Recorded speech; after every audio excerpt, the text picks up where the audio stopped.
Wah, selain menambah estetika dan juga sekedar hobi, ternyata memelihara ikan hias itu ada banyak manfaatnya loh.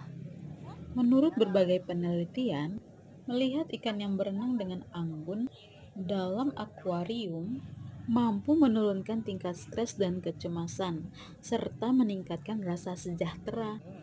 Penelitian juga menunjukkan bahwa melihat ikan di akuarium dapat meningkatkan mood positif. Untuk yang kesulitan tidur karena stres kerja, kehadiran akuarium bisa membantu. Melihat ikan yang berenang sebelum tidur dapat menenangkan tubuh dan juga pikiran.